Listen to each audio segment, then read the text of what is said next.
Hey guys, तो कैसे हो आप सब। जैसा कि लास्ट एपिसोड में आप लोगों ने देखा था, यूमियो ने तांग लियानो को अपनी बातों में उलझाते हुए उसे अपनी स्पाइडर ट्रैप में फंसा लिया था और उससे बहुत ही ज्यादा मस्ती करने लगी थी। इसकी ऐसी हरकतों की वजह से तांग लियानो बहुत ही ज्यादा एंग्री हो चुकी थी और वो उसकी ट्रैप को तोड़ते हुए उसके ऊपर एक डेडली अटैक करती है। अब आगे तो एपिसोड 13 की स्टार्टिंग में हम लोगों को जियोजिया सिटी को दिखाया जाता है, जहाँ पे फाइनली टॉप लीडर की ग्रुप जियोजिया सिटी में पहुंच चुकी थी। और फिर डॉक्टर बाई बाहर देखते हुए कहती है, सही में ये जियोजिया सिटी तो बहुत ही ज्यादा ब्यूटीफुल है। सारे कामों को निपटाने के बाद हम लोग जियोजिया सिटी घूमने जाएंगे। और ये जो जियोजिया सिटी है पोएट्री शॉर्ट गॉड की वजह से बहुत ही ज्यादा फेमस है। तो टॉप लीडर इसका जवाब देते हुए कहता है, जियोजिया सिटी में बेलिंग के जो लोग है वो स्वॉर्ड मेंशन वो स्वॉर्ड चलाने में मास्टर है, जबकि नानजुए के लोग ब्लेड चलाने में। और ये सभी चीजें तभी से चलती आ रही है जब से ये एम्पायर क्रिएट हुई है। और उस समय यहाँ की जो 90% martial art short practitioner women's थी वे सब पोएट्री शॉर्ट गॉड की जैसा बनने के लिए सपना देखती थी,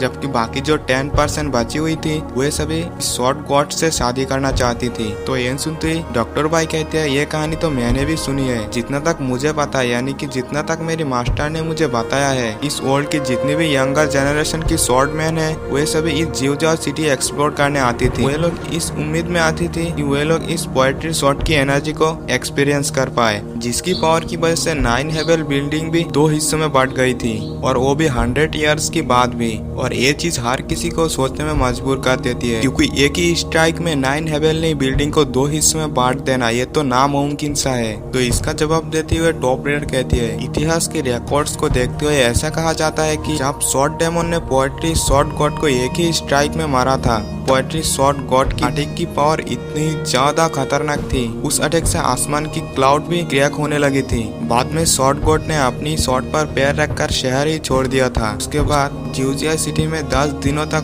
पूरी तरीके से बारिश हुई थी, और ऐसी एक नॉर्थर्न सिटी में पूरी 10 दिनों तक बारिश गिरना उस समय एक अनबिलीवेबल सिचुएशन थी। और ऐसा भी कहा जाता है कि उस शॉर्ट गॉड की जो शॉर्ट है उसी शॉर्ट की वजह से पूरी सिटी में फिर से रिवास हुआ था, और ऐसे ही एक शॉर्ट से 9 हेवन 2 हिस्सों में बांट गया था। और यही है पोएट्री शॉर्ट गॉड की ओरिजिनल स्टोरी। तो डॉक्टर भाई ये सुनते ही टॉप लीडर की शॉर्ट की ओर देखते ही कहती है, टॉप लीडर आप भी तो एक शॉर्ट मैन हो, जब आप यंग थे तब आप भी क्या इस जियोजिया सिटी को घूमने आए थे। तो टॉप लीडर इसका जवाब देते हुए कहती है, एक ऑर्डिनरी लोगों के लिए शॉर्ट एक शॉर्ट ही है, और हम जैसे डार्क रिवर की शॉर्ट मैंस के लिए ये एक डेडली वेपन से ज्यादा कुछ नहीं है। इसके अलावा मैं जब छोटा था तब मैंने तो कभी शॉर्ट का प्रैक्टिस ही नहीं किया था, मैंने तो जब बड़ा हुआ था तभी शॉर्ट का प्रैक्टिस किया था। तो डॉक्टर भाई कहते हैं, सुमुयो के बारे में क्या ख्याल है, वो क्या इसमें इंटरेस्टेड नहीं है। तो टॉप लीडर कहते हैं, नहीं वो भी ऐसा नहीं कर सकता, क्योंकि उसकी जो शॉर्ट है वो भी एक डेडली किलिंग वेपन ही है। तो ये सुनने के बाद डॉक्टर भाई बाहर देखने लगते हैं, यहाँ पे उसे 9 हेवनली बिल्डिंग दिखाई पड़ जो कि 2 हिस्सों में बांटी हुई थी। वैसे तो ये बिल्डिंग अच्छी तो दिख रही थी, तो वो कहती है ये जियोजिया सिटी तो बहुत ही ज्यादा अमेजिंग है। ये जो 9 हेवनली बिल्डिंग है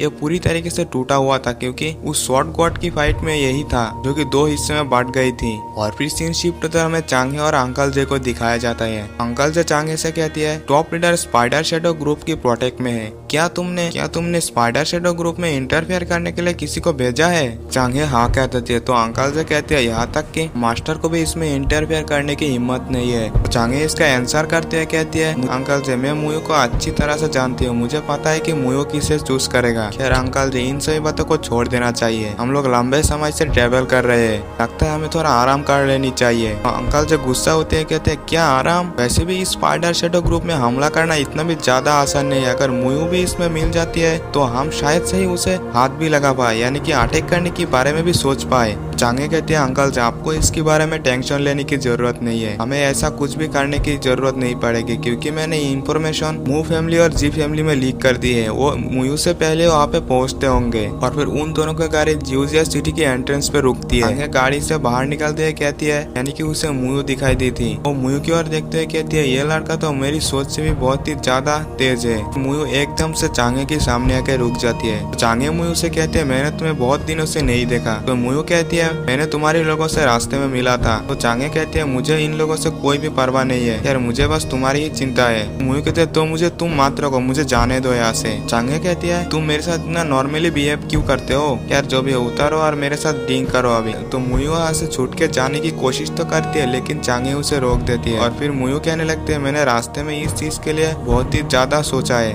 प्लीज तुम मुझे मत रोको। और चांगे के हाथ से छूटते हुए वहाँ से चली जाती है। तो चांगे उसकी ओर देखते हुए कहने लगता है कि यार जो भी हो मैं तुम्हें कुछ नहीं कर सकता क्योंकि तुम मेरे सबसे अच्छे भाई हो। और वो चिल्लाते हुए कहती है तुम अगर आप पहुंच भी जाओ तो तुम जी फैमिली और मू फैमिली से टॉप लीडर को कभी प्रोटेक्ट नहीं कर पाओगे। तो ये सुनते ही मुयू भी बहुत ही ज्यादा स्पीड में जाने लगती है। चांगे कहने लगती है मुयू मैंने तुम्हारी वजह से मेरी प्लान को बहुत ही ज्यादा स्लोली कर दिया है। और फिर हमें डॉक्टर बाई को दिखाते हैं जो कि वो 9 हेवनली बिल्डिंग को देख रही थी। उसे बाहर से एक मेंबर जो कि वही बुल थी खिड़की में थप्पड़ मार के डॉक्टर बाई को हटा देती है और कहती है ताकाझाकी नहीं चलेगी। तो डॉक्टर बाई गुस्सा होते हैं, कहने लगती है ये बेल मेरे ऊपर सब समय बुली करती रहती है क्योंकि मैंने इसे बदसूरत कहा था। और फिर टॉप लीडर डॉक्टर बाई से कहते हैं डॉक्टर बाई आपने कहा था कि आपको कोई रास्ता मिल चुकी है जिससे मैं पूरी तरीके से पहले की तरह ठीक हो सकता हूँ। तो डॉक्टर बाई इसका जवाब देती हुए कहती है वैन फैमिली की लीडरशिप में वर्ल्ड की सबसे ज्यादा पावरफुल यानी कि नंबर 1 जो पॉइजन फैक्शन थी वो है जैन कुई हॉल। ऐसा भी कहा जाता है कि ये जो फैक्शन है ये उस टाइम पे डेंजर से डेंजर पॉइजन को सप्रेस करने की टेक्निक्स के लिए जानी जाती थी। और वो लोग बहुत ही ज्यादा पागल थे क्योंकि वो लोग एक पॉइजन की एंटीडोट के लिए उस पॉइजन को सबसे पहले अपनी बॉडी में एंटर करती थी, जिससे कि वो लोग इस पॉइजन के बारे में पूरी अच्छी तरीके से जानकारी निकाल पाए और उसे नॉर्मल करने की टेक्निक को जान पाए। उनका मानना था कि जो भी इस पॉइजन की पेन को सहता है वही इसके बारे में समझ सकता है। टॉप लीडर कहते हैं एक पॉइजन की एंटीडोट के लिए अपने अंदर ही पॉइजन को इंजेक्ट करना है ये तो एक पागलपन से ज्यादा कुछ नहीं है। डॉक्टर वे कहते हैं बिल्कुल नहीं। तो टॉप लीडर गुस्सा होते हुए कहते हैं क्या तुम इतने समय से मेरे मजाक उड़ा रहे थे। तो डॉक्टर भाई कहते हैं क्या आपने मेडिसिन किंग वैली की सोल शिफ्टिंग टेक्निक के बारे में सुना है। तो इसका जवाब अपने टॉप लीडर कहते हैं ये टेक्निक अगर मैं आपके ऊपर करूँ तो मैं आपकी बॉडी की 5 सेंसेस को कंट्रोल कर सकती हूँ, इसके साथ साथ आपकी प्रेजेंट पास्ट करंट थॉट को भी कंट्रोल कर सकती हूँ। तो डॉक्टर भाई कहते हैं अगर मैं आपके ऊपर ये टेक्निक यूज करता हूँ तो आपकी लाइफ पूरी तरीके से मेरे हाथों में होगी। तो टॉप लीडर क्या आप इसे आजमाना चाहेंगे। तो टॉप लीडर हंसते हुए कहते हैं तो आओ मेरे ऊपर इसे आजमाओ। और फिर वे लोग एक हॉल के सामने आके रुक जाती है। तो डॉक्टर भाई गाड़ी से उतरते हुए कहती है यह जगह तो मुझे बहुत ही ज्यादा ऑर्डिनरी लग रही है। टॉप लीडर कहते हैं इसे ऑर्डिनरी मत समझो कि यहाँ पे किसी ऑर्डिनरी बंदे के कदम रखते ही उसे 100 डेडली अटैक्स का सामना करनी होगी क्योंकि वो कभी भी नहीं कर सकती है,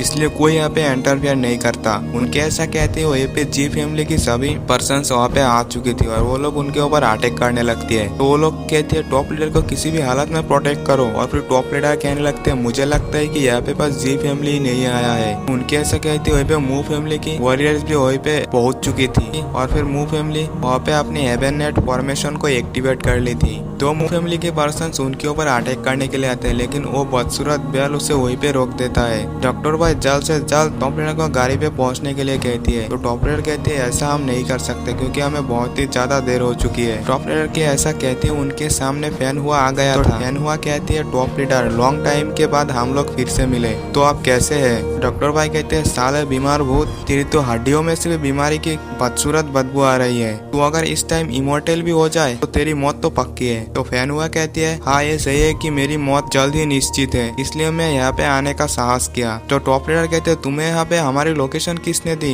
तो वो कहती है आपने अपनी पावर्स को खो दी है, इसलिए आपको लगता नहीं कि आपको ये पोजीशन छोड़ देनी चाहिए और बाकी की जिंदगी आराम से गुजारनी चाहिए। तो ये सुनते टॉप लीडर कहते हैं अगर मैं ना कह दूं तो फिलहाल के लिए इस एपिसोड को यहीं पे एंड करते हैं, मिलते हैं नेक्स्ट वीडियो में। और हाँ दोस्तों वीडियो अच्छा लगा तो चैनल को सब्सक्राइब कर देना और मेरी वीडियो में क्या कमी है प्लीज कॉमेंट में बता देना और दोस्तों से शेयर करना तो भूलना ही मत। और लाइक की बटन को तो पैर की उंगली से दबाओ या हाथों की उंगली से या फिर कुछ और ही चीज से, ये आप लोगों के ऊपर है। जितने भी लोग इस वीडियो को देखेंगे अगर सब लोग लाइक कर दिया तो मैं इसके अगला एपिसोड कल ही लाने की कोशिश करूंगी। मिलते हैं नेक्स्ट वीडियो में, बाय बाय।